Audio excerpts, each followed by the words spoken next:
Ladies and gentlemen, it has now emerged that President William Samoei Ruto is willing to sacrifice national security for his own selfish political interest.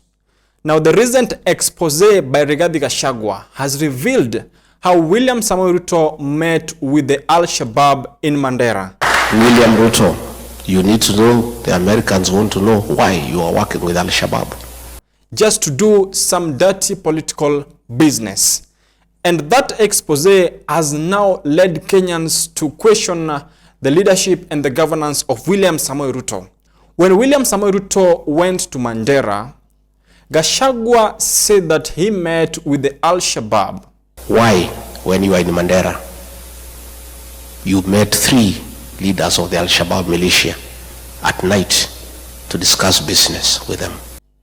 And that was revealed by the speech that William Samoei Ruto gave in the northern region of Kenya. Leo nimesema ile vetting ambayo imesumbua wananchi wa Northern Kenya kwa miaka 60. Leo nimesema hiyo maneno ya vetting iondolewe. William Samoei Ruto said categorically that he has removed all the vetting processes and procedures for obtaining national IDs by the people who are from the northern region of Kenya. And that is a really national security threat in the Republic of Kenya. Remember, what William Samoei Ruto said with the Shabaab, nobody knows. But Rigathi Gachagua has now come with this chilling expose, stating that William Samoei Ruto is now willing and ready to register Shabaabs as Kenyan citizen. And it has now become clear that William Samoei Ruto is willing to register up to 2 million Somalis to replace the Mount Kenya voters, which he has now lost. Now that is a very chilling information to our country. Recently, ladies and gentlemen, Rigathi Gachagua is in the United States. And Rigathi Gachagua has said categorically that he never went to the United States to tour. He went there for serious business. We are also here to put the Kenyan case to the American government and to Congress and to the Senate. Rigathi Gachagua is in the United States with some key opposition leaders in the Republic of Kenya. We have Fred Matiang'i, we have Senior Counsel Martha Karua. Remember, these opposition leaders have tabled all the cases that William Samoei Ruto is involved in. And they are now willing to take William Samoei Ruto again to the International Criminal Court. Rigathi Gachagua has been exposing William Samoei Ruto ever since he was impeached from the government. And as the saying goes, when a frog comes from the water, and if the frog tells you that the crocodile is sick, who are you to question that information? William Ruto is a great mistake. It's a mistake we have to live with. Rigathi Gachagua was once in the government of Kenya Kwanza. Rigathi Gachagua was once a darling of William Samoei Ruto. But now the same Rigathi Gachagua is now exposing William Samoei Ruto badly. And is even exposing William Samoei Ruto in the international forum. Before Rigathi Gachagua got out of the country, there was a very important information that Rigathi Gachagua spilled concerning William Samoei Ruto deals with some military terrorists, or rather the militias. Rigathi Gachagua revealed the business that William Samoei Ruto is conducting with the South Sudan militia group.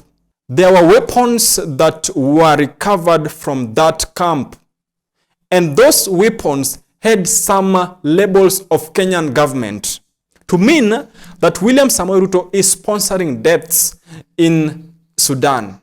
Children are being killed, women are being killed, people generally are being killed. Generally, the state in Sudan is genocide. It was also evident that Ruto is involved in the M23 war that is currently going on in the Republic of Congo. So how is the president involved in these gold dealings in DRC? He has been having meetings with M23. That is a very crucial information that Rigathi Gachagua spilled to the public. Now currently, Rigathi Gachagua is making sure that he destroys the international image of William Samoei Ruto. Remember when William Samoei Ruto went to China, it posed a national security threat to Kenya. Kenya became an ally of NATO. But after William Samoei Ruto was seen conducting businesses with the Chinese government, now the NATO status of Kenya is now under review, and it is likely going to be revoked. This is because, ladies and gentlemen, China and the United States of America are economic rivals. They are military rivals. And there is no African state that is allowed to conduct businesses with the both superpowers. And that is what William Samoei Ruto is doing. William Samoei Ruto is trying to double deal. Yes, he might be acquiring some loans. And this money, ladies and gentlemen, where is it going to? We have seen the debt that Kenya owes other countries continuing to increase. And the kinds of expenditure that we are seeing by the government of William Samoei Ruto is unaccounted for. When we even talk about the e-citizen scandal, a lot of billions are being unaccounted for. Now, this is a wake-up call to Kenyans, that the president is not even consulting his advisors, or rather, he's being ill-informed on serious national security matters. The recent expose by the BBC has even made Kenyans to question what is the role of DCI? What is the role of National Intelligence Service? If the BBC is the body which can now conduct some crucial investigations and tell Kenyans how there is serious sex trafficking in Mayumayu, how young girls are being abused, but the Kenyan DCI is just silent, the Kenyan NIS is just silent, the Kenyan investigation authorities are just silent. But if something is touching the interest of the government, they do it swiftly and promptly. Remember when the MP for Kasipul was shot dead, after a very short period of time, the people who actually orchestrated that act were brought to book. Now see these serious cases of human rights violation. Remember the way they tracked Albert Ojwang and killed him. That is the kind of security apparatus that we have in the country. Ladies and gentlemen, I don't know what you're thinking, but this piece is based on the exposés by Rigathi Gachagua. These are not my words. These are the words of Rigathi Gachagua. And what I've just displayed in this video is just my opinions. Everyone is subject to their opinions, ladies and gentlemen, and that's the reason as to why I leave the comment section open for you to drop your thoughts in the comment section. This is Alois TV. In the event you're watching me for the first time, then please join my channel by hitting the subscribe button.